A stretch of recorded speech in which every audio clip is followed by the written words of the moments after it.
برادران اسلام، واجب الاحترام بزرگوں، دوستوں، بھائیوں، عزیز نوجوانوں، سلسلہ سیرت النبی صلی اللہ علیہ وسلم کے دروس میں الحمدللہ کہ ابتدائے آفرینت سے لے کر ہم نے تقریباً غزوہ تبوک واقعات جو تھے سیرت کے دہرائے۔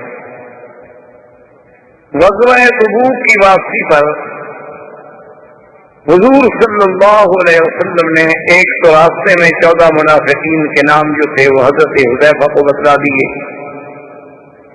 اور دوسرا حضور صلی اللہ علیہ وسلم جب مدینہ منورہ میں پہنچے تو مسجد ضرار جو بنی تھی منافقین کی سازش سے، جسے بنی عامر ایک شخص سے یہودی تھا جس نے منافقین مدینہ سے رابطہ کیا کہ اب مسلمانوں پر سے براہ راست کھل کر ٹکر لینا جو ہے وہ بہت مشکل ہے،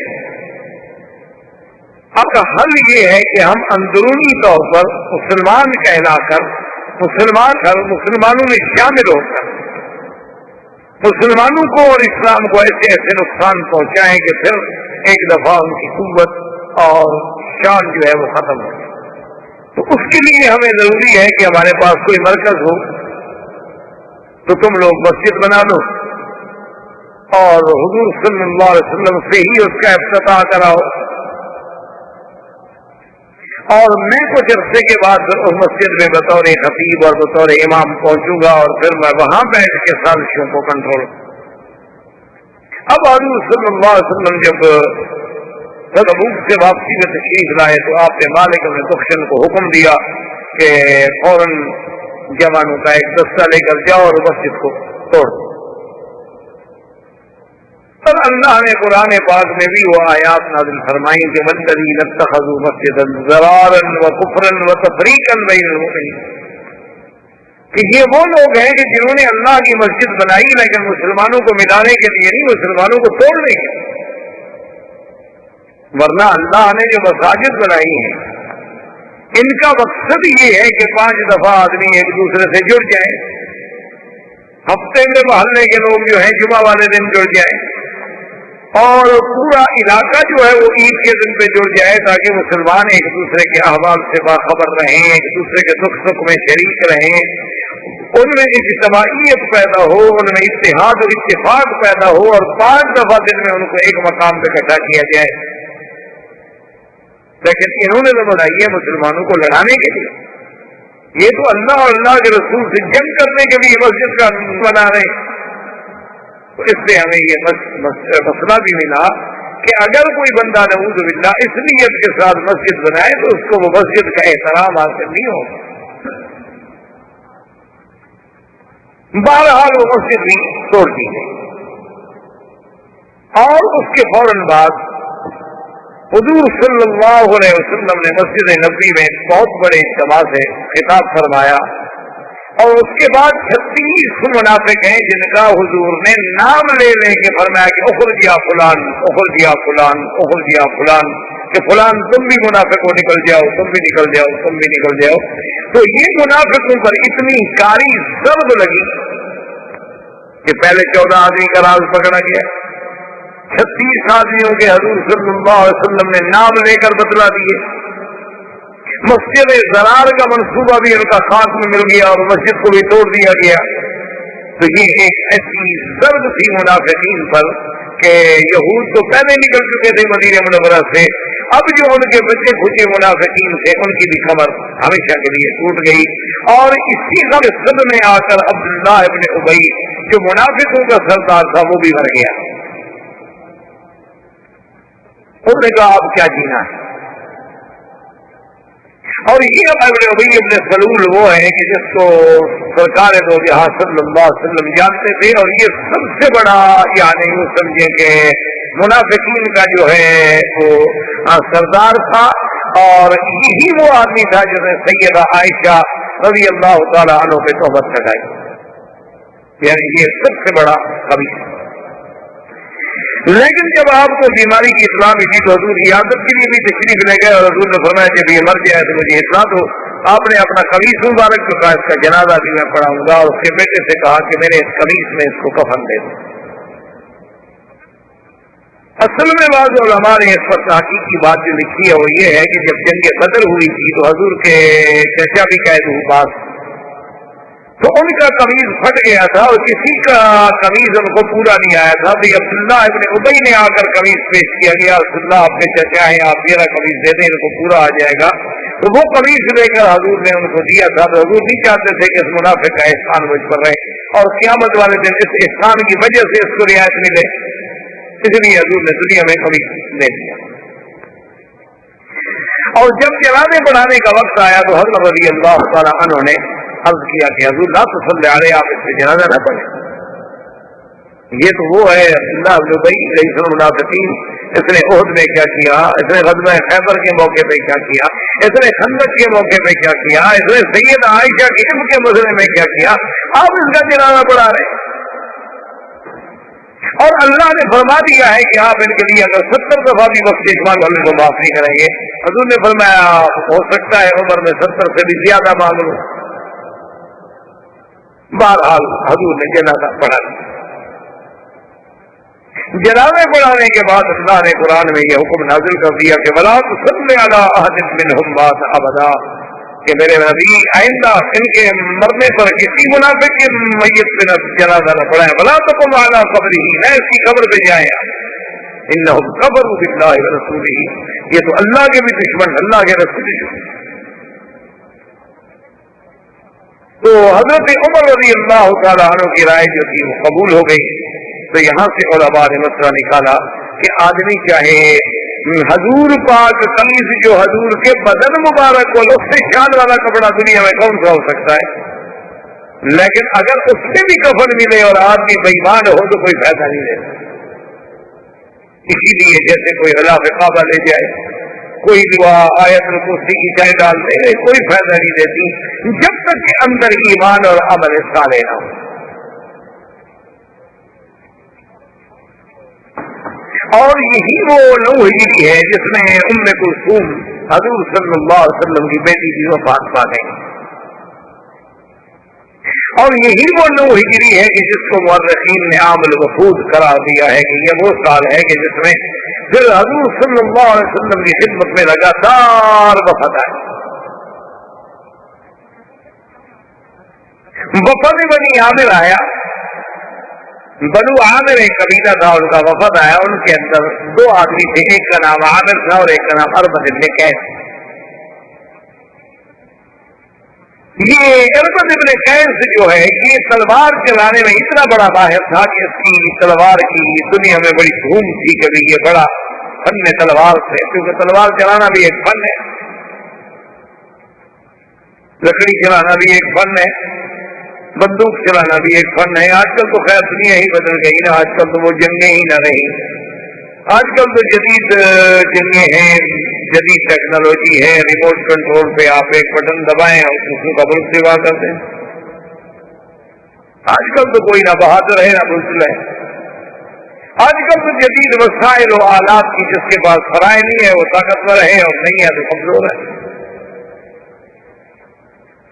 لیکن اس دور میں نیزہ بازی، تیر اندازی، تلوار چلانا، لکڑی چلانا، ایسے کشتی کرنا، یہ چیزیں بڑی فن سمجھا جاتا تھا۔ تو یہ تلوار چلانے میں اتنا بڑا ماہر تھا اور اتنی بڑی اس کے پاس قوت اور طاقت تھی کہ عرب میں اس کا شہرہ تھا۔ یہ اب بظاہر تو قبیلہ اسلام لانے کے لیے آ رہا ہے، لیکن ان دونوں نے آپس میں مشورہ کیا، اربد ابن قیس نے اور عامر نے۔ انہوں نے آپس میں مشورہ کیا، عامر نے کہا کہ اگر میں ملاقات کے دوران حضور صلی اللہ علیہ وسلم کو باتوں میں مشغول کر دوں اور حضور کی توجہ جو ہے وہ میری طرف ہو جائے تو تلوار سے حملہ کر دیں۔ تو یہ آپس میں طے کر کے آگے قبیلہ آ گیا حضور صلی اللہ علیہ وسلم کی خدمت میں، اور آ کے ابھی اسلام نہیں لے آئے، انہوں نے باتیں کرنی شروع کی، اور جناب عامر نے بڑی لمبی لمبی باتیں اور بڑی لمبے لمبے سوال، اور تاکہ بھی حضور صلی اللہ علیہ وسلم کو مشغول رکھیں اور پھر اشارہ کرے اربد کو بھی تلوار سے حملہ کرو، لیکن اربد جو ہے چپ بیٹھے۔ ایک دفعہ، 2 دفعہ، 3 دفعہ، کچھ نہ ہوا. آخر وہ ملاقات ختم ہو گئی، مجلس ختم ہو گئی، اٹھ کے چلے گئے. اس نے کہا میں بھی کہا یار تمہیں کیا ہو گیا تھا؟ اس نے کہا خدا کی قسم ہے میں کیا کروں، میں جب بھی تلوار پر ہاتھ رکھتا تھا نا حضور کے درمیان اور میرے درمیان تو آ جاتا تھا. اب میں تیری گردن کیسے اڑا دوں؟ تو اللہ نے اپنے نبی کو اس انداز میں محفوظ رکھا. اور یہ دونوں جو تھے اور ان کا رات واپس چلے گیا، اسلام نہ لے آئے. یہ دونوں نے آ کر ایک رستے میں بستی تھی بڑی سلول کی، اسی عبداللہ ابن ابی ابن سلول والوں کی سلولیہ بستی تھی، جس میں انہوں نے قیام کیا. اور خدا کی شان دیکھیں کہ اس عامر کو تو طاعون نے پکڑ لیا اور آپ پہ آ کے سلولیہ میں ٹھہرا اور طاعون کی گلٹی نکلی. عذاب ہے، اللہ معاف کرے. تو اس نے بستی والوں سے کہا کہ فاتونی بفرسی، میرا گھوڑا جلدی لے آؤ، یہ میرے لیے بہت عبرتناک موت ہوگی کہ میں طاعون کی بیماری سے تڑپتا ہوا سلولیہ کی بستی میں پڑا ہوں، اکیلا مر جاؤں. چلو میں گھوڑے پہ بیٹھ کے یہاں سے تو نکل جاؤں نا، لیکن آپ گھوڑے پہ بیٹھ نہیں سکتا تھا، گیلا مر گیا. اور اگر یہ عامر کی موت اس طرح آئی، اب البت جو ہے وہ جناب بستی سے نکلا اور گھوڑے کو بگایا کہ کہیں مجھے بھی طاعون نہ پکڑ لے، میں بھی طاعون کی بیماری میں مبتلا نہ ہو جاؤں. آسمان سے بجلی گری اور اس کو جلا کے اسی وقت خاک اثر کر گیا، وہ بھی مر گیا. اب بنو عامر قبیلے کو پتہ چلا، انہوں نے کہا بھی جن 2 سرداروں نے سازش کی تھی ان کو تو اللہ نے سزا دے دی ہے، یہ دلیل ہے کہ اللہ کا نبی سچا نبی ہے. وہ سارے کا سارا قبیلہ واپس آ کے مسلمان ہو گیا. ان کے بعد وفد آیا بنو قیس کا، بہت بڑا معروف قبیلہ تھا. ان میں ایک ان کے سردار تھے احنف اپنے قیس. جب یہ قبیلہ مدینہ منورہ میں پہنچا تو قبیلے والے تو جناب فوراً دوڑے سیدھے حضور کی خدمت میں، جینا یا رسول اللہ، جینا یا رسول اللہ، سننا یا رسول اللہ، سلام اور اسلام اور ساری باتیں اسلام لے آئے.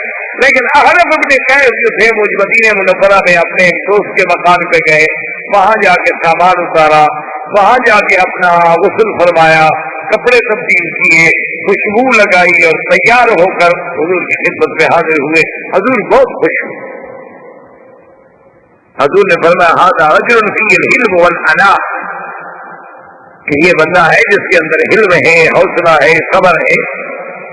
انہوں نے کہا اصول اسی لیے علماء نے یہ بھی مسئلہ نکالا ہے کہ جب آپ مدینہ منورہ جائیں تو جلدی نہ کریں، بلکہ آپ نے جہاں ٹھہرنا ہے وہاں جائیں، سامان رکھیں، اطمینان کے ساتھ غسل کریں، اپنا لباس بدلیں، بدن میں کپڑوں میں خوشبو لگائیں اور انتہائی ادب اور احترام کے ساتھ حضور صلی اللہ علیہ وسلم کے روضہ مبارک پہ حاضر، کیونکہ یہ طریقہ حضور کو بڑا پسند. اور جب مسجد میں حاضر ہوں تو یہ بھی یاد رکھیں کہ سب سے پہلے آپ 2 رکعت تحیۃ المسجد ادا کریں. افضل تو یہ ہوتا ہے کہ ریاض الجنت میں موقع مل جائے، ورنہ جہاں مسجد میں مل جائے، کیونکہ بعض اوقات وہاں آدمی نہیں پہنچ سکتا یا اتنا رش ہے کہ جگہ نہیں ملتی، کیونکہ اللہ کا حق جو ہے وہ نبی کے حق پہ مقدم ہوتا ہے. اور نماز پڑھنے کے بعد درود شریف پڑھتے ہوئے اتنے ادب کے ساتھ چلیں کہ آپ کے اپنے پاؤں کی آواز بھی پیدا نہ ہو.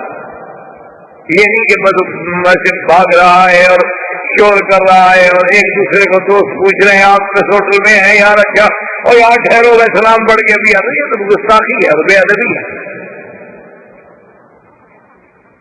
وہاں حاضری کے اصول ہیں،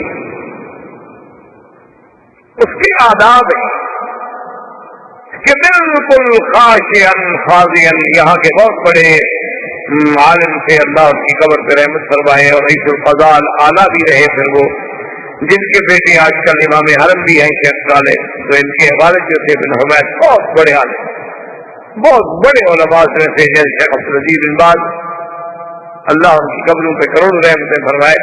اچھا خدا کی شان ہے کہ دونوں نابینا تھے، وہ بھی نابینا تھے، وہ بھی نابینا تھے، لیکن علم پر اتنا عبور تھا ان لوگوں کو، کوئی مسئلہ پوچھو تو اس کی جزیات تک بھی یاد، اور پھر ہر مسئلے پر دلیل میں کوئی نہ کوئی حدیث مبارک بھی دماغ میں تھی.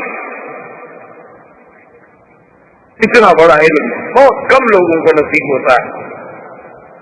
گہرائی علم کے اندر گہرائی. اور اگر کسی مخالف نے بھی دلیل کے ساتھ میں بات کی ہے تو اس کو قبول کرنا. یہ بڑے لوگوں کی بات ہوتی ہے، ہر آدمی اس مقام پہ نہیں پہنچ سکتا. تو بہرحال انہوں نے اپنی کتاب میں لکھا ہے کہ جب زائر زیارت کے لیے مدینے حاضر ہو فلیکن خاشعا خاضعا متواضعا، کہ عین خشوع کے ساتھ، تواضع کے ساتھ، ادب کے ساتھ چلے، اور یہ دل میں تصور کرے کہ انہ یری النبی صلی اللہ علیہ وسلم، کہ گویا کہ وہ خود حضور کو دیکھ رہا ہے. اگر حضور کی زندگی میں حاضر ہوتا اور حضور سامنے موجود ہوتے تو میں کس طرح کھڑا ہوتا، کس طرح آتا، میں کتنا ادب اور احترام کرتا. وہی احترام بدستور باقی رکھے. تو بہرحال حضور صلی اللہ علیہ وسلم بڑے خوش ہوئے، اور انس بن قیس بھی مسلمان ہو گیا، بنو قیس بھی مسلمان ہو گیا. اس کے بعد قبیلہ بنو حنیفہ، یہ یمامہ کے قبیلہ، یمامہ کا علاقہ ہے ریاض کے قرب میں، نجد کے علاقوں میں ایک جگہ ہے یمامہ، وہاں اب بھی بنی حنیفہ ہے. یہ بنو حنیفہ جو ہے یہ بہت بڑا قبیلہ تھا، اور ان کا وہ سردار تھا مسیلمۃ الکذاب. اچھا، یہ قبیلہ بھی اسلام لانے کے لیے آیا، لیکن مسلمہ مدینے سے باہر ہو گیا، اس نے کہا میں نہیں جاتا. جو اسلام لانے کے لیے آ گئے، اسلام لے آئے، حضور نے ان کو ہدایہ دیے، جائزے دیے، کچھ نہ کچھ چیز دی. کیونکہ اسلام میں یہ بھی حکم ہے کہ اگر کوئی آدمی باہر سے تمہارے دین میں آتا ہے تو اس کے تعریف قلب کے لیے ضروری ہے کہ اس کے ساتھ کچھ مدارات کرو، کیونکہ ایک دوسرے کو ہدیہ دینے سے محبتوں میں اضافہ ہوتا ہے. یہ ضروری نہیں ہوتا کہ ہدیہ قیمتی ہو، ہدیہ ہو. حضور صلی اللہ علیہ وسلم نے جب سب کو ہدایہ دیا، تم نے کہا کہ حضور مسلمہ بھی آیا تو ہے، لیکن وہ ابھی مدینے نہیں آیا، اس کے لیے بھی ہدیہ دیا، اس کے لیے بھی دے دی. جب یہ قبیلہ واپس آیا تو مسلمہ کہنے لگا کہ اچھا اللہ کے نبی نے مجھے بھی ہدیہ دیا ہے. میں نے کہا ہاں. انہوں نے کہا یہ عجیب بات ہے، میں تو مدینہ دیکھنا بھی نہیں چاہتا، میں حضور کو ملنا بھی نہیں چاہتا، اور انہوں نے مجھے ہدیہ دیا ہے تو ٹھیک ہے. جو اس نے کہا کہ اچھا میں اپنا آدمی بھیجتا ہوں. انہوں نے کہا کہ آپ محمد صلی اللہ علیہ وسلم میں مسلمان ہونا چاہتا ہوں، لیکن میری ایک شرط ہے. کیا شرط ہے؟ اس نے کہا کہ بات یہ ہے کہ میں آپ کا کلمہ پڑھتا ہوں، اسلام لے آتا ہوں، لیکن آپ کے بعد جو خلافت ہوگی وہ مجھے ملے گی. حضور صلی اللہ علیہ وسلم کے ہاتھ میں ایک چھوٹی سی لکڑی تھی. حضور نے فرمایا کہ اس مسلمان کو جا کے کہہ دو کہ یہ لکڑی بھی اگر چاہو تو میں تمہیں دینے کے لیے تیار نہیں ہوں، تو میرے پاس خلافت مانگتے ہو. یہ اچھا اسلام ہے جو میری شرط کے تابع کہ جی پیسے دو گے تو میں مسلمان ہوں، نہیں دو گے تو میں مسلمان نہیں. یہ کون سا اسلام ہوا بھائی؟ ایسے اسلام کی اللہ کو کوئی ضرورت نہیں. حضور نے فرمایا مجھے تمہارے اسلام کی کوئی ضرورت نہیں ہے، تم نے جو کچھ کرنا ہے جا کے کرو. اور اس کی اثنا میں حضور نے خواب دیکھا. سرکار دو جہاں رحمت للعالمین صلی اللہ علیہ وسلم نے خواب دیکھا کہ میرے ہاتھ میں سونے کے 2 کنگن ہیں، اور میں نے ان کو ماری دونوں کنگن اڑ گئے. حضور صلی اللہ علیہ وسلم نے صحابہ کے سامنے یہ خواب رکھا تو صحابہ نے کہا حضور ہمیں تو سمجھ نہیں آیا اس خواب کی تعبیر کیا ہے. آپ نے فرمایا اس کی تعبیر یہ ہے کہ 2 جھوٹے آدمی پیدا ہوں گے جو نبوت کا دعویٰ کریں گے، لیکن اللہ تبارک و تعالیٰ کی رحمت سے اللہ پاک ان کی قوت کو ختم کر دیں گے. جیسے پھونک سے چیز اڑ گئی ہے وہ بھی اڑ جائے گی. اور یہ انہی میں سے ایک مسیلمۃ بن الکذاب تھا اور ایک اسود انسی تھا. مسیلمۃ بن الکذاب یمامہ میں پیدا ہوا اور اسود انسی جو تھا وہ یمن میں پیدا ہوا، جنہوں نے نبوت کا دعویٰ کیا کہ ہم بھی نبی ہیں اور ہم پر بھی اللہ کی وحی ہے. اور پھر سیدنا ابو بکر رضی اللہ تعالیٰ عنہ کے زمانے میں مقابلہ ہوا، اور سیدنا ابو بکر صدیق رضی اللہ تعالیٰ عنہ کی فوجوں نے مسیلمۃ بن الکذاب کو شکست دی، مرتد قتل ہوا اور اس کا فتنہ نبوت جو تھا وہ ختم ہوا. لیکن اسی طرح یہ فتنے پیدا ہوتے رہیں گے، کیونکہ حضور نے خود فرمایا تھا ثلاثون دجالون کذابون، 30 جھوٹے پیدا ہوں گے، کلہم یزعم انہ نبی الا لا نبی بعدی، وہ سب دعویٰ کریں گے کہ ہم نبی ہیں، حالانکہ میرے بعد اللہ نے نبوت کا دروازہ ہی بند کر دیا ہے. لا نبی بعدہ ولا رسول بعدہ ولا معصوم بعدہ. جیسے آپ کے ہندوستان میں مرزا غلام احمد قادیانی پنجاب میں مسلمہ کذاب وہاں پیدا ہوا، جیسے اس نے بھی ادعائے نبوت کیا. اور پھر وہ قادیان میں، پھر جناب پاکستان میں آ گئے، پھر ربے میں آ گئے. اللہ نے بہرحال ان کو ہر جگہ رسوا و ذلیل کیا کہ وہ اب پاکستان سے بھی نکالے گئے، اور پوری دنیا کے عالم اسلام کے علماء نے متفق علیہ ان پر کفر کا فتویٰ دیا. اب وہ جناب یہاں سے بھاگ کے پھر لندن میں، کیونکہ اصل نبی تو انہوں نے بنایا تھا. اصل مرزا کو جب نبوت ملی تھی تو بنانے والے تو انگریز تھے، بنانے والے وہی تھے. مسلمانوں کو لڑانے کے لیے نبوت کا فطرہ گھڑا گیا تھا. تو اب پھر ان کی گود میں چلا گیا کہ جناب ہم ہر جگہ سے مار کھا کے پھر حضور کے دربار میں حاضر ہوئے ہیں، اب پھر آپ ہماری عبادت کریں. اب اس نے پھر وہاں ڈیرا لگایا ہے. لیکن اللہ کا شکر ہے کہ حضور کے فرمانے وہاں بھی مقابلے کے لیے پہنچ رہے. اور اس سے حقیقت ہے ابھی ہم جاتے ہیں کہ بہت سارے لوگ اس دفعہ بھی کچھ صحافی اور کچھ باہر کے جو لوگ ہوتے ہیں انہوں نے کبھی آپ کو کیا تکلیف ہے، دیکھیں وہ پاکستان چھوڑ گئے، وہ انڈیا چھوڑ گئے، وہ یہاں لندن میں آ گئے، لیکن اب مولوی لوگ پھر بھی ان کے پیچھے بھاگ رہے ہیں. تو آخر کیا ایسی بات؟ ایسے سوالات ہمارے پڑھے لکھے لوگوں کو بھی بڑا پریشان کرتے ہیں کہ پتہ نہیں مولوی پاگل ہو گئے ابھی جب تمہارے ملک سے نکل گیا جان چھوٹ گئی. اصل بات میرے عزیز یہ نہیں ہوتی. اصل بات یہ ہے کہ وہ باہر رہ کر بھی مسلمانوں کو گمراہ کر رہے ہیں. اب آپ جرمنی میں جا کے دیکھیں، اسی طرح آپ جنوب افریقہ میں جا کے دیکھیں، اسی طرح اور جو افریقی ممالک ہیں نائجیریا وغیرہ وہاں جا کے دیکھیں، اسی طرح زامبیا میں، گانا میں، جہاں جہاں انہیں موقع ملتا ہے، کیونکہ ان کے دو مقام ہوتے ہیں، ایک جہاں جہالت ہو، دوسرا جہاں غربت ہو، اور تیسرا جہاں ضرورت ہو. وہ 3 آدمیوں کو پکڑتے ہیں.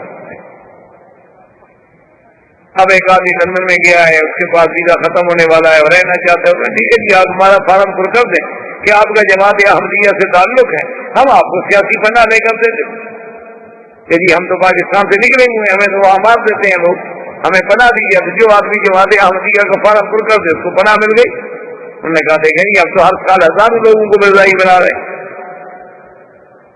ایک تو یہ ضرورت ہے. دوسری بات یہ ہے ہم نے ان کو کہا، بی بی سی والوں کو، NNI والوں کو، ہم نے ان سے کہا دیکھو یہاں یہودی ہے، نصرانی ہے، کبھی ہم نے ان کے ساتھ آ کر کوئی چیلنج، کوئی مناظرہ، کوئی مقابلہ کیا ہے؟ حالانکہ ہمارے نزدیک وہ بھی کافر ہیں. لیکن یہودی اپنے آپ کو یہودی کہتا ہے، نصرانی اپنے آپ کو نصرانی کہتا ہے، سکھ اپنے آپ کو سکھ کہتا ہے، ہندو اپنے آپ کو ہندو کہتا ہے، لیکن یہ بدبخت اپنے آپ کو مسلمان کہتا ہے. مشکل یہ ہے، یہ بھی آج کھلا اعلان کر رہے ہیں میں مسلمان نہیں، یہاں چھٹی ختم، کوئی ہمارا مناظرہ نہیں، کوئی جھگڑا نہیں، کوئی تقریر نہیں، کوئی جلسہ نہیں، ہم پھر کبھی نہیں آئیں گے. لیکن جب یہ اسلام کا نام لے کر لوگوں کو دھوکہ دیں کہ ہم ختم نبوت کے بھی قائل ہیں، اور جو ختم نبوت کا قائل نہ اس کو ہم کافر سمجھتے ہیں، لیکن ختم نبوت کا معنی ہے مہر نبوت، تو جس کو اللہ کا نبی مہر لگا دے وہ نبی ہے. ترجمہ اس کا وہ اپنا کرتے ہیں. تو بہرحال خیر کہنے کا مقصد یہ تھا کہ وہ مسلمہ وہاں پیدا ہوا، اسد انسی وہاں پیدا ہوا. اللہ نے ان دونوں کا فتنہ جو تھا وہ بھی ختم کر دیا. اس کے بعد جو ہے بنو سی جو تھے یہ بہت بڑا قبیلہ تھا، جس میں حاتم طائی جو بہت بڑا تاریخ میں سفر گزرا ہے، یہ اسی طائی قبیلے کا سردار تھا حاتم. اس قبیلے پہ حملہ ہوا تو طائی جو تھے وہ گرفتار ہوئے، جس میں حاتم کی بیٹی بھی گرفتار ہوئی. اور یہ وہی بیٹی ہے کہ جب حضور کے سامنے لائی گئی تو اس کے سر پہ دوپٹہ نہیں تھا، قیدی تھی. تو حضور نے فرمایا کون ہے؟ انہوں نے کہا حضور ہم نے فرمایا اس کے سر پہ دوپٹہ ڈالو. انہوں نے کہا حضور کافر عورت ہے. فرمایا کافر کیا مطلب؟ بیٹی تو بیٹی ہوتی ہے، کافر کی ہو، ہندو کی ہو، مسلمان کی ہو، بیٹی تو بیٹی ہے. تو بہرحال وہ حاتم طائی کی بیٹی بھی گرفتار ہوئی، اور حضور کے راستے میں جب حضور مسجد جاتے نا تو راستے میں ہی وہ لڑکی بیٹھی ہوتی. جب حضور گزرتے وہ کھڑی ہو جاتی. حضور میری بات سنیں، بات بتاؤ کیا بات ہے؟ اس نے کہا مات ابھی وغاب الوافد، میرا ابا بھی مر گیا، میرا بھائی بھی غائب ہو گیا، مجھے بتائے میں قید میں اکیلی عورت ہوں، آخر ایک مسئلہ باپ کی بیٹی ہوں، مہربانی کر کے مجھے رہائی دی جائے.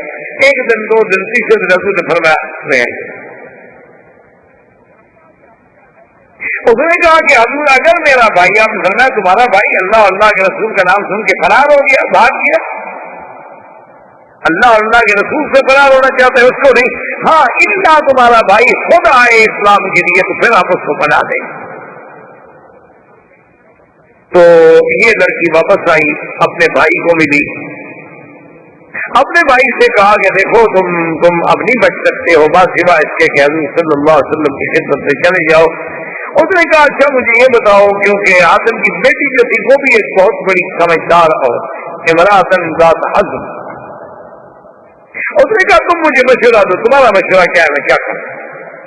اس نے کہا حدیث خدا سنو، محمد رسول اللہ صلی اللہ علیہ وسلم یا تو اللہ کے نبی ہیں یا پھر بادشاہ ہیں، ان دو میں سے تو خالی نہیں ہے، کیونکہ اب سارے جزیرہ تو فتح ہو گیا۔ اگر وہ اللہ کے نبی ہیں تو اللہ کے نبی کی صحبت میں رہنے سے تمہاری دنیا اور آخرت دونوں بن جائیں گی، اور اگر وہ بادشاہ ہے تو بادشاہ تمہیں خود بلا رہا ہے تو جاؤ، تمہیں کوئی نہ کوئی عہدہ مل جائے گا، یہ تو سوچنے کی بات ہے۔ تو اس نے کہا بھائی تمہاری رائے تو بہت اچھی۔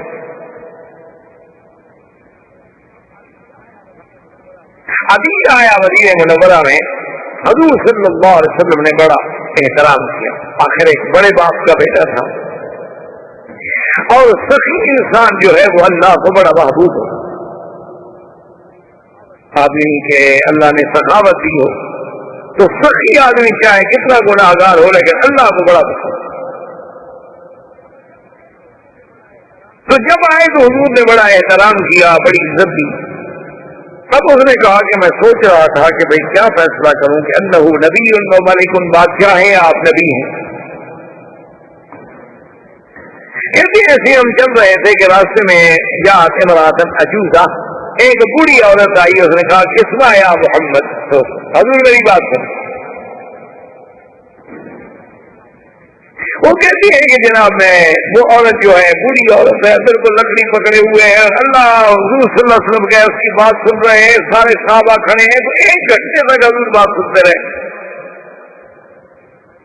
ابھی کہتا ہے میں نے دل میں فیصلہ کیا کہ یہ بادشاہ نہیں ہے، آداب عادات الانبیاء، یہ اللہ کا نبی ہے، یہ خلق نبوت ہے کہ ایک بوڑھی عورت کے لیے سارا قافلہ روکا ہوا ہے، 1 گھنٹہ ہو گیا حضور سڑک میں کھڑے ہیں، یہ بادشاہوں کی بات نہیں ہو سکتی، انہ نبی نبی ہے۔ کہتی ہے کہ پھر جب ہم پہنچ گئے مدینے میں، حضور مجھے اپنے گھر میں لے گئے تو میں نے گھر میں دیکھا کہ حضور صلی اللہ علیہ وسلم کی ایک چٹائی بچھی ہوئی ہے اور ایک چمڑے کا سرانا پڑا، تو مجھے وہاں بھی اندازہ ہوا کہ انہ نبی لیس ملک، یہ بادشاہ نہیں، بادشاہوں کے گھر ایسے نہیں ہوتے۔ حضور صلی اللہ علیہ وسلم نے وہ سرانا مجھے دیا، کہا کہ یہ سرانا لے لو اور اس پر بیٹھ جاؤ، تم مہمان ہو۔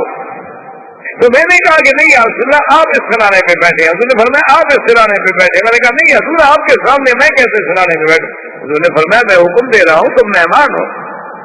تو کہتے ہیں کہ مجھے حضور نے سرانا دے دیا، میں سرانے کے اوپر چڑھ کے بیٹھ گیا اور حضور نے کے پیچھے بیٹھے۔ تو میں نے کہا انہ نبی من الانبیاء، یہ باقی اللہ کے نبی ہیں، بادشاہ نہیں ہیں۔ میں نے کہا اشہد اللہ الہ الا اللہ واشہد ان محمد رسول اللہ۔ حضور نے فرمایا ابھی تمہیں پتا ہے کہ تم اپنی دین کسوری پر ہو، یہ دین کسوری جو تھا یہ یہودیت کے اور نصرانیت کے درمیان میں ایک نیا دین تھا۔ مادی کہتے ہیں میں تو حیران ہو گیا، کبھی کس بات کا پتا تو میرے بیٹے کو بھی نہیں، میرے باپ کو بھی نہیں، میری بہن کو بھی نہیں، ہر کوئی مجھے سمجھتا تھا کہ میں نصرانی ہوں، حالانکہ میں نصرانی نہیں تھا، میں تو کسوری تھا۔ اور حضور نے فرمایا تم لوگوں سے مرباز بھی لیتے ہو، جزیہ بھی لیتے ہو، اور حالانکہ تمہارے کو دین کسوری میں تو لینا حرام ہے، یہ جگہ ٹیکس جو لوگوں سے تم وصول کرتے ہو۔ تو ابھی کہتے ہیں واللہ میں حیران ہو گیا کہ وہ چیزیں جس کا علم میرے سوا میری بیوی کو نہیں، میرے بچے کو نہیں، میری اولاد کو نہیں، ان کو کیسے پتا ہے؟ مجھے یقین ہو گیا کہ اللہ کے نبی اور ان کو اللہ کے نبی کے ذریعے خبر دیا ہو تو کوئی ذریعہ ہو ہی نہیں سکتا۔ تو اسلام لے آئے۔ یہ وہی عدی ابن حاتم ہیں جن کے بارے میں صحیح حدیثوں میں ذکر ہے کہ جب حضور نے یہ آیت پڑھی اتخذوا احبارهم ورهبانهم اربابا من دون اللہ، کہ عیسائی جو تھے ان لوگوں نے اپنے پیروں کو، اپنے مولویوں کو اللہ کے سوا رب بنا رکھا، تو اسی عدی ابن حاتم نے اعتراض کیا، اس نے کہا کہ یا رسول اللہ ہم نے ان لوگوں کو کبھی اپنا رب تو نہیں مانا۔ حضور نے فرمایا صبر کرو، وہ لوگ اگر کسی چیز کو حلال کر دیں تو تم اس کو حلال سمجھتے تھے، وہ اگر کسی چیز کو حرام کر دیں تو تم لوگ اس کو حرام سمجھتے تھے۔ انہوں نے کہا یہی تو اللہ کا حق ہے، یہ تشریع جو ہے یہ تو اللہ کا حق ہے، اور خدا بنانا کیا ہوتا ہے؟ اس لیے ہمیشہ یاد رکھیں کہ خدا کا معنی یہ نہیں ہوتا کہ بس جس کے آگے نماز سجود رکوع کیا جائے، بلکہ جو احکام اللہ نے دیے ہیں اگر ان احکام کو نافذ کرنے والا یا بنانے والا ہم اس کو بھی خدا مان رہے ہیں۔ یہی وہ بنیادی فلسفہ ہے کہ جیسے لوگ اپنے لیڈروں کے بارے میں اندھے معتقد ہو جاتے ہیں۔ بہت بڑے بڑے مسلمان جو تھے بعض اوقات وہ کافر لیڈروں کے معتقد ہو گئے، بعض مسلمان جو تھے وہ مسلمان لیڈروں کے معتقد ہو گئے، اور بعض لوگ اپنے اس لیڈر کی محبت میں اتنے اندھے ہو جاتے ہیں کہ وہ نماز نہیں پڑھتا وہ بھی نہیں پڑھ، وہ شراب پیتا ہے وہ بھی پی رہے، وہ جیسا لباس پہن رہا ہے وہ بھی پہن رہے ہیں۔ تو اس لیے یہ جو بالحانہ یہ بھی بت پرستی ہے۔ بت پرستی کا معنی یہ نہیں ہوتا کہ خود کھڑا کر دو، اگر آپ بندے کو پوجتے ہیں یہ بھی بت پرستی۔ اگر آپ کسی کی شخصیت کی پرستی کرتے ہیں تو وہ بھی بت پرستی ہے۔ اگر آپ اللہ اللہ کے رسول کے مقابلے پر ایک آپ کا قائد ہے، ایک آپ کا لیڈر ہے، آپ اس کی بات کو مان رہے ہیں، آپ لیمن کو مان رہے ہیں، آپ ماؤ کو مان رہے ہیں، آپ جناب اسی طریقے سے کسی اور فلسفی کو مان رہے ہیں، آپ کارل مارکس کو مان رہے ہیں، آپ لارڈ نکالے کو قانون کو مان رہے ہیں، تو یہ اس سے بڑی بت پرستی کیا ہو سکتی ہے کہ مسلمان ہو کر اور غیر اللہ کے تشریع کو مانے؟ یہ تو سب سے بڑا کفر ہے۔ تو حضور صلی اللہ علیہ وسلم کے پاس بہرحال بنو سعید مسلمان ہو گئے۔ اس کے بعد ایک قبیلہ تھا بنو بجیلہ، جن کے آدمی تھے جن کا نام تھا عبداللہ ابن جریر البجلی، اور یہ آدمی ایسا تھا اللہ نے اس کو ایسی شخصیت دی تھی کہ دور سے کوئی دیکھے تو معلوم ہوتا تھا کہ بادشاہ وقت آ رہا۔ اور حضور پاک نے اس کے آنے سے پہلے صحابہ سے کہا کہ يدخل من هذا الباب رجل، اس دروازے سے ابھی کچھ دیر بعد ایک بندہ داخل ہوگا جس کے چہرے پر ایسا تمکنت ہے جیسے بادشاہوں کے چہرے پر ہوتی ہے، اور اس میں بڑا حلم ہے، حوصلہ ہے۔ کچھ دیر گزری تھی عبداللہ جریر البجلی حاضر، اور انہوں نے جب سنا کہ تمہارے آنے سے پہلے حضور یہ کہہ رہے تھے اسلم، اس نے بھی فوراً کرنا پڑا۔ اسی طریقے سے ایک قبیلہ تھا جن کا سردار تھا زمام ابن ثعلبہ، اور یہ زمام ابن ثعلبہ جو تھا یہ اپنے دور میں مانا ہوا آدمی تھا کہ کوئی بندہ اس کے سامنے بات کرے وہ فوراً بتا دیتا تھا کہ یہ سچ کہہ رہا ہے یا جھوٹ کہہ رہا ہے، یعنی اتنا اس کو اللہ نے قیافے کا علم دیا تھا، اتنا وہ آدمی کے نفسیات کو اور آدمی کے چہرے کو اور اس کے اساریر وجہ کو یعنی خطوط کو پڑھ کے اندازہ کر کے آپ کو بتا دیتا تھا کہ یہ جھوٹ بول رہا ہے سچ کہہ رہا ہے۔ ایسے بڑے لوگ پیدا ہوئے۔ اچھا، اس کو علم قیافہ بھی کہتے ہیں۔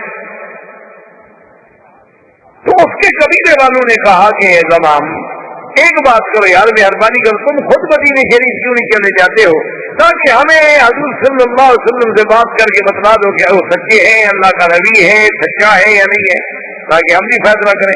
ساری دنیا تو مسلمان ہو رہی۔ تو زمام ابن ثعلبہ وہاں سے حضور صلی اللہ علیہ وسلم کی خدمت میں آئے اور آ کے بیٹھے حضور کی خدمت میں اور پوچھا کہ من خلق السماوات، یا محمد صلی اللہ علیہ وسلم آسمان کس نے پیدا کیا؟ فرمایا اللہ۔ من خلق الارض، زمین کس نے پیدا کی؟ حضور نے فرمایا اللہ۔ نے کہا من نصب الجبال، ان پہاڑوں کو زمین پہ کس نے جمایا؟ حضور نے فرمایا اللہ۔ اس نے کہا اقسمک باللہ، محمد مصطفیٰ صلی اللہ علیہ وسلم، جس خدا نے آسمان بنائے، زمین بچھائی، پہاڑ جمائے، اس خدا کی قسم دے کر آپ سے پوچھتا ہوں اللہ ارسلک، اسی خدا نے آپ کو رسول بنا کے بھیجا ہے. حضور نے فرمایا نعم بالکل. واشهد اللہ الہ الا اللہ واشهد ان محمد رسول اللہ. انہوں نے کہا میں بھی فرض مسلمان ہوں. اس لیے یعنی مقصد ہے کہ اللہ تبارک و اسی طرح کہتے ہیں کہ ایک اعرابی حضور کی خدمت میں جنگل کا رہنے والا بدو آیا, کہنے لگا اقسمک بالذی خلق السماوات السبع, میں اس ذات کی قسم دیتا ہوں آپ کو جس نے آسمان پیدا کیے, جس نے زمین پیدا کی, جس نے پہاڑ پیدا کیے. آپ مجھے بتائیں ایسی چیز مجھے بتائیں جو مجھے جنت میں داخل کر دے. حضور پاک صلی اللہ علیہ وسلم نے فرمایا کہ عقیدہ اپنا درست کر لو, اللہ کے ساتھ شریک نہ کرو, کبائر گناہوں سے بچ جاؤ. اللہ کے فرائض جو ہیں جیسے 5 نمازیں ہیں, رمضان کے روزے ہیں, زکوٰۃ ہے, اگر پیسہ ہو سیت ہو طاقت ہو تو حج ہے, اللہ کے فرائض پورے کرو. کہنے لگا واللہ لا ازیدہ ولا انقص. کہنے لگا محمد عربی صلی اللہ علیہ وسلم آپ نے جو کچھ بتلا دیا ہے اس پہ میں نہ زیادہ کروں گا نہ تھوڑا کروں گا, اس پہ میں ہمیشہ قائم رہوں گا. اور اس کے بعد چل پڑا. حضور نے فرمایا کہ دیکھو اس صحابی کو اس نے جو کچھ کہا ہے, اگر اس نے سچ کہا ہے تو اللہ کی جنت اس کے لیے لازم ہو گئی. اسی لیے بعض لوگ جو ہے نا سنت نفل نہیں پڑھتے, وہ کہتے ہیں صحابی بھی کہا میں نہیں پڑھوں گا, اس میں نہ زیادہ کروں گا نہ کم کروں گا. حالانکہ یہ بات ٹھیک نہیں ہے, وہ صحابی کا اپنا ایک اجتہاد تھا, ایک رائے. یہ مانا نہیں ہے کہ سنت اور نوافل اگر ایسی بات ہے تو اللہ کے نبی بھی نہ پڑھتے, تو اللہ تبارک و تعالیٰ کے نبی بھی سنت و نوافل نہ پڑھتے. اب ہم نے حضور کی اتباع و اقتداء کرنی ہے, کسی ایک صحابی کی اتباع تو نہیں کرنی. صحابی کی اتباع ہم کیوں کرتے ہیں کہ وہ اتباع کرتے ہیں محمد رسول اللہ صلی اللہ علیہ وعلا آلہ واصحابہ وسلم تسلیما کثیرا کثیرا. تو بہرحال یہ زمام ابن سالمہ بھی مسلمان ہو گیا, بنو حنیفہ بھی مسلمان ہو گئے, بنو عامر بھی مسلمان ہو گئے, بنو قیس بھی مسلمان ہو گئے. اسی لیے اس سنہ کو 9 ہجری کو کہا گیا عام الوفود. یہ وہ سال ہے کہ جس میں وفد کے وفد دھڑا دھڑ آ رہے ہیں اور اسلام لا رہے ہیں. اب اللہ نے قرآن نازل کیا اذا جاء نصر اللہ والفتح ورأيت الناس يدخلون في دين الله أفواجا فسبح بحمد ربك واستغفره إنه كان توابا. اللہ نے فرمایا جب آ گئی اللہ کی مدد, آ گئی فتح اور داخل ہوئے دین میں فوجوں کی فوجیں. جب یہ آیت اتری تو حضرت ابن عباس رونے لگ گئے. صحابہ نے پوچھا کیا بات ہے؟ انہوں نے کہا اس آیت میں اشارہ ہے کہ حضور کی وفات قریب آ گئی, کیوں دین پورا ہو. اب تھوڑا سا آپ پیچھے جا کے اپنے نظروں کو دہرائیں کہ صلح حدیبیہ پر جب حضور نے صلح کی تھی اور اللہ نے فرمایا تھا انا فتحنا لک فتحا مبینا, اللہ نے اس کو فتح مبین قرار دیا تھا صلح حدیبیہ کو. وجہ کیا تھی کہ صلح حدیبیہ میں صرف 1400 آدمی کا لشکر تھا, لیکن 2 سال کے بعد 4,500 کا لشکر تھا. اور غزوہ حنین اور غزوہ مکہ کے موقع پر 10,000 کا لشکر تھا. اور اب جناب 10 ہجری میں جب حضور نے حج کا اعلان کیا تو 1 لاکھ کا لشکر حج میں تیار ہوا. یہ دروازہ کھل گیا نا فتح مبین. اسلام نے ایسے وہ نہیں کہہ دیا فتح مبین. فتح مانا ہوتا ہے کھولنا, یعنی حضور کے آگے اسلام کے آگے جو رکاوٹیں تھی وہ کھل گئی. اللہ نے ایسی فتوحات دی. اب حضور نے اعلان فرمایا کہ جس شخص نے حج کرنا ہے وہ حج پہ چلے. تو اب 1 لاکھ انسانوں کا قافلہ حج پہ چل رہا ہے. جو نبی صلی اللہ علیہ وسلم کبھی مکے سے نکلے تھے تو ایک ابو بکر تھے, ایک غلام تھے, ایک راستہ دکھلانے والا تھا. آج وہی پر نبی صلی اللہ علیہ وسلم مدینے سے جب حج کے لیے چلے تو 1 لاکھ لشکر ساتھ ہے. اصل بات یاد رکھو, اسلام یہ چاہتا ہے کہ اس کو موقع ملے بات کرنے کا. اسلام کو جب آپ صحیح معنوں میں پیش کریں گے نا, یقین کریں. آج آپ پورے یورپ میں جا کر دیکھ لیں, خدا کی قدرت ہے کہ جہاں جہاں اسلام پہنچ رہا ہے, جہاں جہاں اسلام کی تعلیمات پہنچ رہی ہیں, اس روزانہ یعنی تعداد 10 20 50 روز لوگ مسلمان ہو رہے ہیں. جن علاقوں میں آج سے 20 سال پہلے 2 مسجدیں تھیں آج وہاں 2000 مساجد. وجہ کیا ہے کہ اسلام تو ایک ایسا کامل مان جامع دین ہے کہ جب اس کو صحیح معنوں میں سمجھایا جائے تو لازمی بات ہے کہ کوئی بھی عقل مند آدمی اس سے انکار نہیں کر سکتا. یہ الگ بات ہے کہ ہم اسلام خود پیشی نہ کر سکیں. ہم نے اسلام کو ایک رسومات کا اور ایک عادات کا مجموعے کا نام دے رکھا ہے. کسی نے تعزیہ نکالا تو اسلام کی علامت ہے, کسی نے میلاد بنا لیا تو اسلام کی علامت ہے. لیکن جو اسلام کے اصل جوہر ہیں, اسلام کے اندر جو موتی ہے, وہ تو کبھی ہم نے پیش ہی نہیں کی. حضور صلی اللہ علیہ وسلم نے جب تیاری کی حج, اور آپ کا یاد رکھیں گے حج ایک, اسی لیے اسی کا نام حجۃ الوداع. حضور صلی اللہ علیہ وسلم نے عمرے تو 4 کیے, لیکن حج فرض ہونے کے بعد حضور نے جو حج کیا وہ صرف ایک حج ہے. اسی لیے وہ پہلا حج بھی وہی ہے اور آخری حج بھی. اور یہ 10 ہجری کا واقعہ ہے, حالانکہ حج فرض ہوا ہے 8 ہجری. 9 ہجری میں حضور صلی اللہ علیہ وسلم نے حضرت ابو بکر کو امیر حج بنا کے بھیجا, اور پھر حضرت علی رضی اللہ تعالیٰ عنہ کو بھی ان کے ساتھ بھیجا, کیونکہ مشرکین مکہ میں ایک مصیبت تھی, ایک عادت تھی کہ اگر کوئی خاص آرڈر جاری کیا جائے تو یا بادشاہ خود کو آرڈر نافذ کرے یا اس کا کوئی قریبی رشتے دار نافذ کرے. اس لیے حضور صلی اللہ علیہ وسلم نے حضرت علی کو بھیجا کہ جا کے اعلان کر دو کہ اللہ يدخل الجنت الا نفس مؤمنہ, کہ ایمان کے بغیر کوئی جنت میں داخل نہیں ہوگا. اللہ يطوف بالبیت عریان, آج کے بعد اللہ کے گھر میں کوئی آدمی بغیر کپڑوں کے طواف نہیں کر سکے گا. اور حضور نے فرمایا انما المشركون نجس فلا يقربوا المسجد الحرام بعد عامهم هذا, اور جو مشرک ہے وہ پلید ہے, اس کو بھی اللہ کے حرم میں داخل ہونے کا حق نہیں.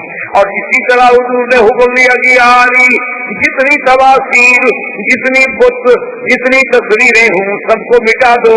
فلا قبرا مشرفا الا سویتہ, اور قبرستان میں جتنی اونچی قبریں ہوں ان کو بھی زمین کے برابر کر دو, کوئی اونچی قبر نہ چھوڑو. یہ سارے کام جو تھے 9 ہجری میں ہو گئے. اب 10 ہجری میں حضور صلی اللہ علیہ وسلم نے حج کیا,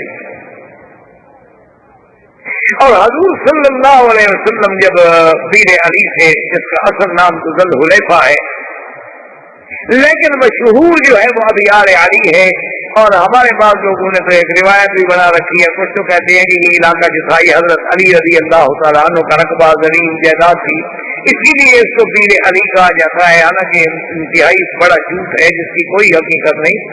حضرت علی کے پاس بی بی فاطمہ کے ساتھ شادی کرنے کے لیے پیسے نہیں تھے, اتنی بڑی جگیریں کہاں سے آ گئی تھی.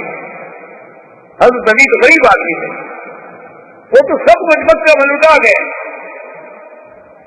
سیدنا علی رضی اللہ تعالیٰ عنہ تو بیٹھے ہوئے مسجد نبوی میں رو رہے تھے. حضرت عثمان گزرے, تم نے کہا کیا بات ہے, کیوں رو رہے ہیں؟ انہوں نے کہا کمارے میں نے 2 اونٹ پالے تھے کہ بھئی لکڑیاں لاؤں گا, بیچوں گا, پیسے اکٹھے ہوں گے تو بی بی فاطمہ سے میری شادی پہ خرچ ہوگا. حضرت حمزہ نے 2 اونٹ میرے ذبح کر دیے. حضرت حمزہ رضی اللہ, چونکہ شراب حرام نہیں ہوئی تھی, یہ اونٹ بٹھا کے جو گئے نا جی, تو ایک مغنیہ گانا گا رہی تھی کہ پہلے سردار جو ہوتے تھے نا اونٹوں کی کوہان کاٹ کے کباب بنا کے کھلاتے تھے. حضرت حمزہ نشے میں جو تھے اونٹوں کی کوہان کاٹ دی. حضرت علی واپس آئے, دونوں اونٹ زخمی ہوئے پڑے, وہ روتے ہوئے حضور کی خدمت میں گیا کہ حضرت دیکھیں آپ کے چچا نے کیا کر دیا, حضرت حمزہ نے کیا کر دیا. حضور آئے تو حمزہ نشے میں. حضور نے فرمایا ماذا فعلت یا حمزہ, یہ تم نے کیا کیا ہے؟ تو اسے آنکھیں اٹھا کہتے ہیں الحمدللہ عبید و آبائی, اچھا اچھا تم تو میرے دادے کے غلام ہو نا, کیا کرنے آئے ہو؟ حضور نے فرمایا علی وہ تو ہوش میں نہیں ہے, اب اس کا بدلہ یہ ہے کہ میں تمہیں دے دوں گا اونٹنیاں, اس کے بدلے میں کیا کہوں حمزہ. تو حضرت علی رضی اللہ تعالیٰ عنہ بیٹھے ہوئے رو رہے تھے. تو حضرت عثمان نے پوچھا کیا؟ انہوں نے کہا حضرت میری تو جائیداد ہی اونٹنیاں تھیں, تو وہ بھی حضرت حمزہ نے ذبح کر دی ہیں, اور بی بی فاطمہ کی شادی قریب ہے, میرے پاس پیسے نہیں, میں کیا خرچ کروں گا. حضرت عثمان نے کہا کہ لا تبقی علی, حضرت علی تمہیں غم کرنے کی کیا ضرورت ہے, شادی علی کی ہوگی اور دولت عثمان کی ہوگی. تو حضرت علی کے پاس کہاں سے جگیریں آ گئی کہ پیر علی حضرت علی کا ہو گیا؟ اچھا، بعض لوگوں نے ایک اور روایت کری ہے، وہ کہتے ہیں جی کہ یہاں کچھ جن بھوت رہتے تھے جو کسی کے قبضے میں نہیں آتے تھے، تو حضرت علی نے پکڑ کر ان کو اس کنویں میں قید کر دیا۔ یہ بھی جھوٹی روایت ہے، خدا جانے پتہ نہیں مولویوں کو کہاں سے جن بھوت نظر آ جاتے ہیں۔ اور ان کے جن بھوت بھی ایسے کوئی پاگل سمجھدار ہیں کہ جو پکڑتے ہیں مسلمانوں کو پکڑتے ہیں۔ میں کہتے ہیں ان تینوں کو کہو بدبختو، اگر تمہارے پاس بھی جن ہیں تو ان کو کہو کافروں کو مارو، ہندو کو مارو، والی جان چھڑاؤ، یہودیوں کو مارو۔ تمہارے جن اچھے ہیں کہ ہم مسلمانوں کو مارنے کے لیے بنے ہوئے ہیں۔ اور جی جن کے ذریعے مٹھائی کھا لیتے ہیں، بیٹھے ہوئے تھے، حضرت نے حکم دیا کہ ملتان کا حلوہ لے آؤ، بچوری لے آؤ، یعنی چوری کھلا رہا ہے۔ اچھا حضرت ہے جہاں ملتان کا حلوہ جو اٹھا کے جن لے آئے، کوئی سے باپ کا تھا، جن کے باپ کا تھا، وہ حرام نہیں؟ لوگ خوش ہوتے ہیں، سبحان اللہ۔ حضرت نے جناب ایسی کرامت دکھائی کہ بیٹھے بیٹھے ملتان کا حافظ حلوہ آ گیا۔ وہ حافظ حلوہ جو آ گیا، پہلے کھانا حلال ہے حرام ہے، چوری کی حضرت نے۔ حضرت کو تو ہاتھ کاٹا جائے جس نے چوری کرائی۔ لوگ سمجھتے ہیں وہ پیر ہے۔ تو بہرحال یہ کوئی شخص ایک اور گزرا ہے علی، جس کے اس علاقے میں کوئی زمین تھی، کنویں تھے، جس کی وجہ سے اس کو ابیار علی کہا جاتا ہے۔ اس کا سیدنا حضرت علی سے کوئی تعلق نہیں۔ جیسے وادی فاطمہ، لوگ کہتے ہیں بی بی فاطمہ، اللہ کے بندے بی بی فاطمہ تو غریب تھی، وہ تو چکی پیستے پیستے ان کے تو ہاتھوں میں چھالے پڑ گئے، تو ان کی وادی فاطمہ کہاں سے آ گئی؟ یہ جموم کے قریب جو وادی فاطمہ ہے، لوگ کہتے ہیں بی فاطمہ کی وادی ہے، نعوذ باللہ۔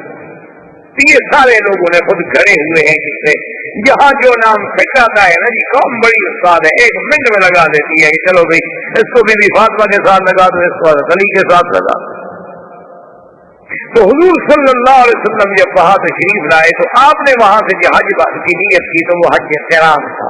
حج قران کا معنی یہ ہوتا ہے کہ آدمی حج اور عمرہ دونوں کی نیت ملا کر،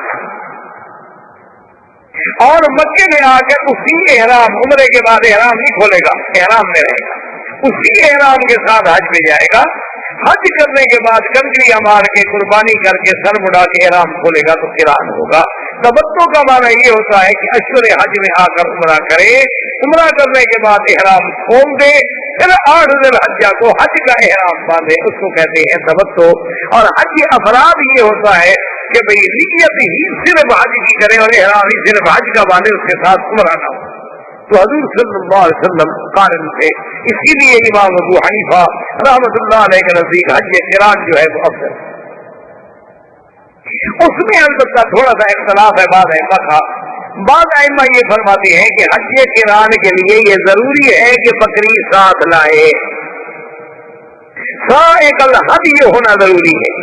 اگر اس لیے حضور نے فرمایا تھا کہ جو لوگ بکریاں لائے ہیں وہ تو قران کریں، جو نہیں لائے وہ تمتع کر لیں، تو اس حدیث کو سامنے رکھ کر وہ یہ استدلال کرتے ہیں کہ بھئی اگر تو آپ بکری ساتھ لائے ہیں پھر تو آپ قران کر سکتے ہیں، اگر آپ بکری ساتھ نہیں لائے ہیں پھر آپ تمتع کریں، آپ قران کر ہی نہیں سکتے۔ لیکن امام ابو حنیفہ رحمۃ اللہ علیہ فرماتے ہیں کہ اللہ کے بندو، بکری لانا سنت ہے یا ذبح کرنا سنت ہے؟ ایک آدمی بکری لے آئے لیکن ذبح نہ کرے پھر ادا ہو جائے گی؟ نہیں، ایک آدمی بکری لے آئے لیکن اس نے ذبح نہیں کی، تو مقصد یہ ہے کہ اصل تو بکری ذبح کرنا ہوا نا، صرف ساتھ لانا تو نہ ہوا، اور اس دور میں تو ساتھ لانا ممکن تھا۔ اب ہم جب ہوائی جہاز میں چڑھے تو ہمارے ساتھ کیسے جانور ساتھ آئے؟ اب تو ہمارے بس میں بھی نہیں ہے، ہم معذور ہیں، مجبور ہیں۔ اور حضور کو عمرے میں جب آئے تھے پھر بھی جانور ساتھ لے کے آئے تھے، اب جب آپ عمرے پر آئے تو پھر بھی آپ جانور ساتھ ہی لاتے۔ حضور نے جب حدیبیہ میں صلح کی تھی تو آپ کو یاد ہے، آپ نے پڑھا تھا سیرت الرسول میں کہ جب وہ فیصلہ ہو گیا کفار کے ساتھ، حضور واپس جانے لگے تو آپ نے حکم دیا کہ جانور ذبح کرو، تو حضور تو عمرے میں بھی جانور ساتھ لے آئے۔ بہرحال جمیع ائمہ الحق والہدی ہیں، اللہ سب پر اپنی کروڑ رحمتیں نازل فرمائے۔ حضور صلی اللہ علیہ وسلم قارن تھے، اور جب مکے میں پہنچے تو حضرت علی رضی اللہ تعالیٰ عنہ یمن سے آئے۔ حضرت علی رضی اللہ تعالیٰ عنہ جب یمن سے پہنچے حضور کی خدمت میں، حضور نے فرمایا کہ علی تم نے کیا انعام باندھا بھائی، قران کا، تمتع کا یا افراد کا؟ تو حضرت علی نے کہا کہ یا رسول اللہ میں تو جانور بھی لایا ہوں، آپ کے لیے بھی لایا ہوں قربانی کے جانور، اپنے لیے بھی لایا ہوں۔ میں جب میقات پہ آیا، یمن کے رستے سے میقات پہ پہنچا، تو میں نے کہا کہ یا اللہ چونکہ مجھے تو پتا ہے نہیں کہ تیرے نبی کی کیا نیت ہے، تو جو تیرے نبی کی نیت وہی میری نیت۔ تو میں نے تو یہ ارادہ کر لیا تھا، میں نے خود تو کوئی فیصلہ نہیں کیا۔ تو آپ نے فرمایا کہ ٹھیک ہے، جب تم جانور بھی لائے ہو اور تمہاری نیت بھی وہی ہے جو میں نے کی ہے، تو میں تو قارن ہوں، تو لہٰذا تم بھی قارن۔ اب اسی مسئلے پر تھوڑا سا آپ غور کر لیں کہ بڑا ہمارے نوجوان لوگوں کے ذہن میں ہوتا ہے، دیکھو جی ایک امام یہ کہتا ہے اور ایک امام یہ کہتا ہے، اور دیکھو جی لوگ کہتے ہیں حنفی، شافعی، مالکی، حنبلی، اور یہ بات ہے کیسے لوگوں نے مسئلے بنا دیے ہیں۔ حالانکہ یاد رکھو کہ حضور نے تو حج ایک کیا، لیکن حج کی قسمیں تین بن گئی۔ اور پھر امام ابو حنیفہ رحمۃ اللہ علیہ کے نزدیک حج قران افضل ہے، امام احمد بن حنبل رحمۃ اللہ علیہ کے نزدیک تمتع افضل ہے، امام شافعی رحمۃ اللہ علیہ کے نزدیک حج مفرد افضل ہے۔ اس لیے لوگ کہتے ہیں دیکھو جی حضور نے تو ایک حج کیا اور مولویوں نے حج کی قسمیں بھی بنا دی، اور وہ کہتے ہیں وہ افضل ہے، وہ کہتے ہیں وہ افضل ہے۔ حالانکہ اگر اللہ کے دین کے ساتھ تھوڑا سا تعلق ہو تو کوئی مشکل بات نہیں۔ امام ابو حنیفہ رحمۃ اللہ علیہ کیوں کہتے ہیں قران افضل ہے؟ وہ کہتے ہیں کہ حضور کا اپنا حج تو قران ہے نا، تو حضور جب افضل ہے تو حضور کا ایک ہی حج ہے، اللہ ان سے افضل حج کروائیں گے، تو لازم بات ہے کہ قران افضل۔ حضور نے فرمایا مکے میں آنے کے بعد صحابہ سے کہ بھئی جن لوگوں کے پاس قربانی کا جانور نہ ہو عمرہ کر کے احرام کھول دے۔ صحابہ نے آگے عرض کیا، انہوں نے کہا یا رسول اللہ آج 4 دن حج ہے اور 8 دن حج کو ہم نے مینا جانا ہے یوم الترویہ، اگر ہم احرام کھول دیں گے تو لازمی بات ہے کہ انسان کی توجہ پھر بیوی کی طرف ہوتی ہے، خواہشات کی طرف ہوتی ہے، تو یہ حضور نے فرمایا کیا کر رہے ہو؟ اگر مجھے پتا ہوتا تو میں بھی جانور ساتھ نہ لے آتا تو میں بھی تمتع کرتا، اور اگر اللہ نے مجھے پھر نصیب کیا تو میں بھی تمتع کروں گا۔ تو امام احمد بن حنبل فرماتے ہیں کہ جب حضور زبردستی تمتع کروا رہے اور حضور کی تمنا ہے کہ لولا سبت الحدیہ، اگر میں بھی جانور ساتھ نہ لاتا میں بھی تمتع کرتا تو تمتع افضل ہے۔ اب حج کی دوسری قسم بھی نکل گئی اور امام احمد بن حنبل کی افضل کہنے کی دلیل بھی بن گئی کہ حضور جو فرما رہے ہیں۔ امام شافعی رحمۃ اللہ علیہ فرماتے ہیں کہ نہیں جناب اپنا مفرد افضل ہے۔ ان سے پوچھا کہ امام صاحب آپ مفرد؟ انہوں نے کہا اللہ نے حج فرض کیا ہے کہ عمرہ بھی فرض کیا ہے؟ انہوں نے کہا فرض کیا ہے کہ للہ علی الناس حج البیت من استطاع الیہ سبیلا، اللہ نے حج فرض کیا ہے، باقی عمرہ تو اس کے ساتھ لوازمات ہیں کہ موقع مل جائے تمتع کر لو، موقع مل جائے قران کر لو، موقع مل جائے صرف حج کر لو، لیکن اصل فرضیت تو حج کی ہے، لہذا افضل حج مفرد ہے۔ اب دیکھیں تمام ائمہ اپنی طرف سے کہہ رہے ہیں قرآن و حدیث کو سمجھ رہے ہیں، تو اس لیے ہمیشہ یاد رکھیں کہ جتنا ائمہ کرام ہے ان کا فہم قرآن ہوتا ہے، فہم حدیث ہوتا ہے، یعنی حکم تو قرآن کا ہے، حکم تو حدیث رسول کا ہے، ان کی صرف تھنکنگ ہے، ان کی سوچ ہے، ان کی رائے ہے۔ جیسے آپ جو بڑے بڑے لائر ہیں، بڑے بڑے ججز ہیں، قانون پڑھتے ہیں، ہر کسی رائے اوپینین ہے اپنی اپنی، تو اس میں کوئی جھگڑا نہیں ہوتا، کوئی خلاف نہیں ہوتا، کوئی اختلاف نہیں ہوتا، صرف تم کو دین میں اختلاف نظر آتا ہے کیونکہ ادھر آنے کا جی نہیں چاہتا نا، تو اب جان کیسے چھڑائے؟ دیکھو جی ایک مولوی یہ کہتا ہے اور ایک مولوی وہ کہتا ہے۔